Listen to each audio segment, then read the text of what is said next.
Good morning. Today is the 6th day of Tevet and the 18th of December.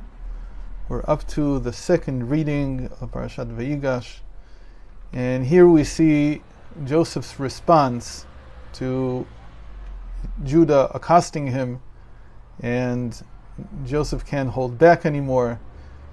And as we said, there wasn't a lot of time that the brothers were still involved in this whole scheme that he had, and now it's over.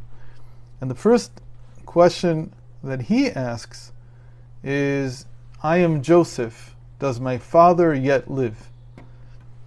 It's very interesting. His connection to Jacob. We said that all the offspring of Jacob go through Joseph. This is in Kabbalah. Joseph is considered the foundation, the procreative organ, the power of begetting a child, the power of procreation. And so there's something very interesting here about this word, "Is my father yet alive?"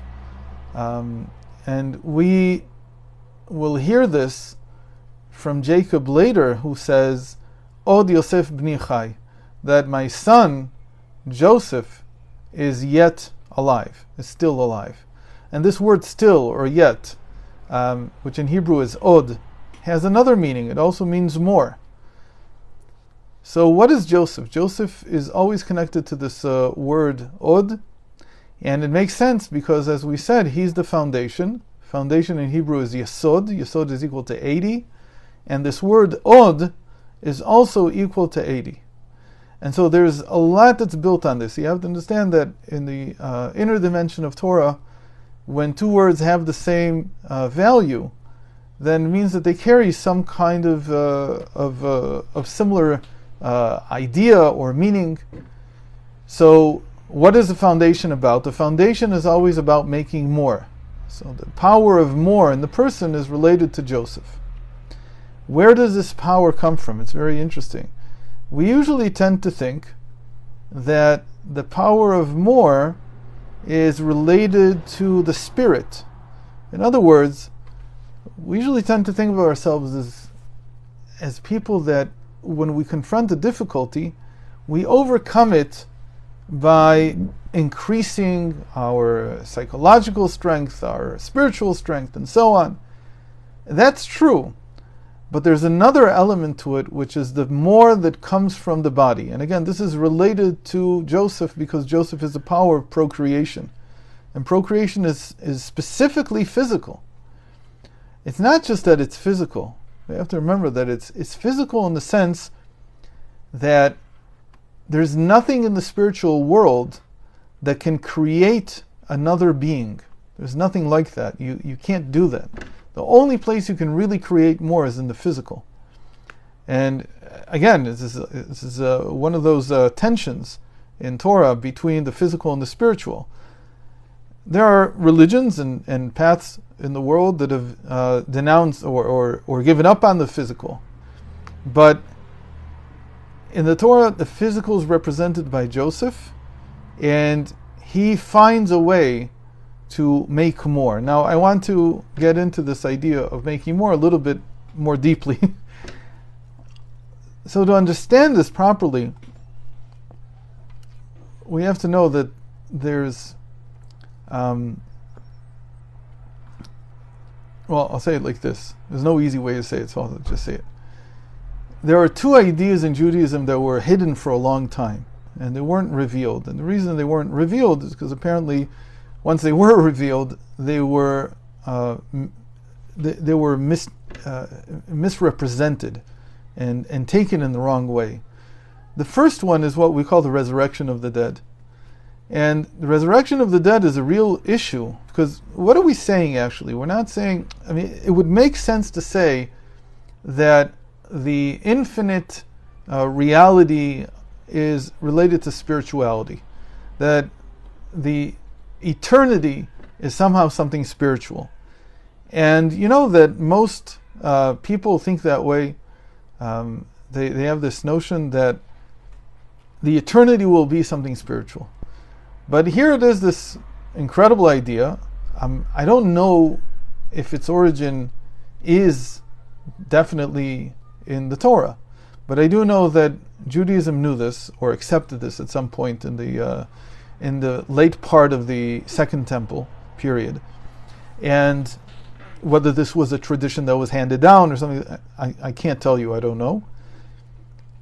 And then when it was revealed, what did it do? It suddenly became a sticking point that if you have experienced something like resurrection of the dead, it makes you into something that's godly. And that was the real issue behind it. Very, very strange idea, but that's what happened. But really, what does it mean? The resurrection of the dead is a notion that says that there are many, many things in the world that have not yet been revealed, that their purpose has not yet been fully explored. They haven't really been used to the full capacity of what they could be. The body is the main part of that in Judaism, that the body has still not yet been explored. And what do we mean by explored? Well, when we think about spirituality, we tend to think about something, or when we think about godliness, we tend to think about something spiritual. But to say that there's a physical connection to God, that is something new. And yet, that was the first commandment that the Jewish people were given.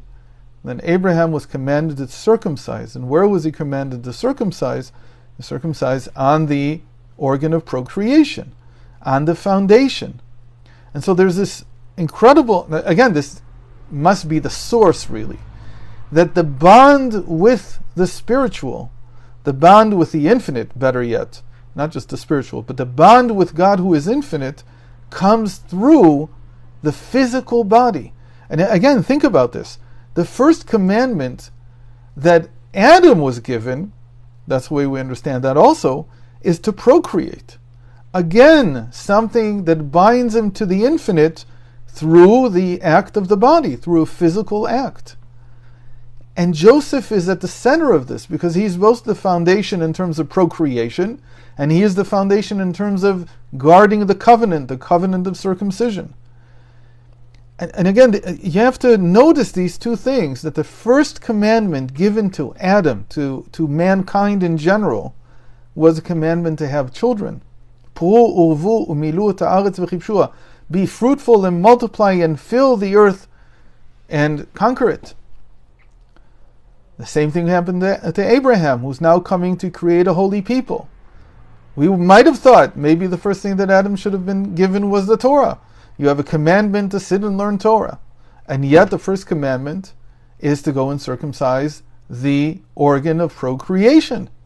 Again, something in the physical body. It's so strong, this bond, this physical bond, that later we have the story, I think we've talked about it in the past, that King David walks into his bathroom, and there he feels stripped of all the commandments, because all the commandments require something spiritual, which is too holy to bring into the bathroom.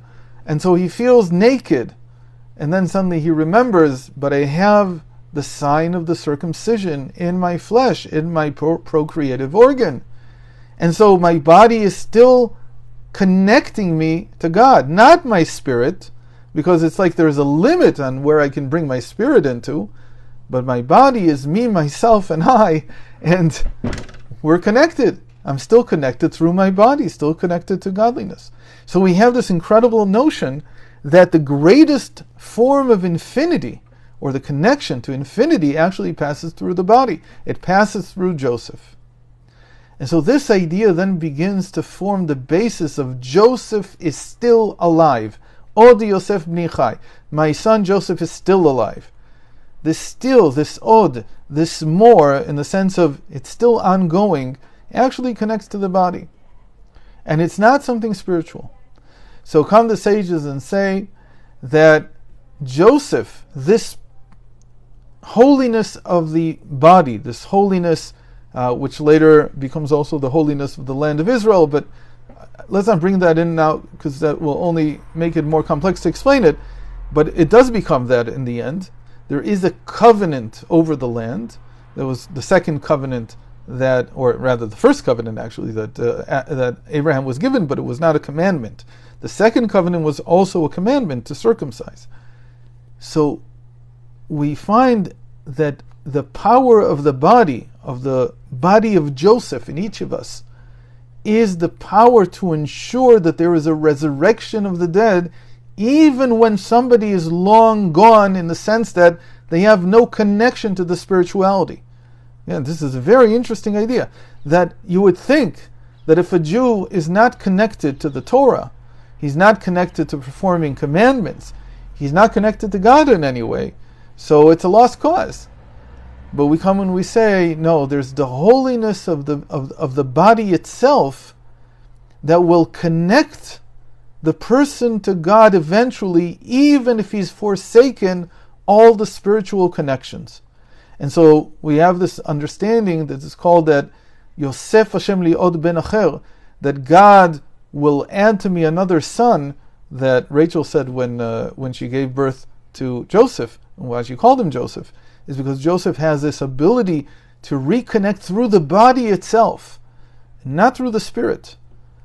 And there's something very, very deep about the fact that we mentioned this last time, we're building a little bit on it, that the house of Joseph, or the branch of Joseph, the Messiah son of Joseph, is the one who takes physical reality, mundane knowledge, very seriously. In other words, that the flood, basically, of knowledge that we've added to human life in the last 250 years or so, this flood is about the physical. It's not spiritual knowledge. Science has not discovered very much spiritual knowledge. It's discovered a little bit, but most of it is focused on the physical. So we have this tremendous faith that the physical, like Joseph, like the procreative organ, is destined to bring people back, like this house of Joseph. It's destined to resurrect the dead, as it were, to resurrect the body, to resurrect the holiness of the body. And again, this is one of the most advanced concepts in Judaism. And if you've been following what I've said, you'll notice that there is a paradox that was created outside of Judaism because of this. The religion that took resurrection of the dead and misrepresented it also shunned the physical. It's an incredible thing. That on the one hand, what do you say makes somebody godly? That they experience the resurrection of the dead, which means a resurrection of the body. So how did you come from that to shunning the physical? How does it come from that to that state of coming and saying, if you want to be a priest, if you want to be someone who's holy, you have to be celibate. You have to be against the body. It's a very strange paradox. It needs to be studied, why this even happened. But again, this is at the core of what Joseph represents. The faith, the belief. Think about how the whole reunification here happened. They went down to Egypt to find food. They didn't go down to Egypt in order to study the great astronomy, mathematics that they had at the time in Egypt. That wasn't, it was just to get food. This connection that we share with other people with a body, of even having what we call a farbrengen, of sitting together and eating together and drinking together, bringing the bodies together, is actually the heritage of Joseph, that he's still alive, even when you think that it's over. All the spirituality is gone, there's nothing to talk about. The body strikes back. And suddenly, out of the holiness of the body, the connection that the body has with the infinite, comes the reconnection with the spirituality also. So that's why we recognize Joseph as the master, let's call it, of resurrection of the dead, of the ability to ensure that even when all else is gone, Joseph is able, through his connection to the body specifically, again, to mundane knowledge, to what seems to be not spiritual at all, he's able to connect people back to godliness, connect them back to Torah, connect them back to everything that they've lost over the generations, over the years. Thanks for joining. Hope to see you again tomorrow.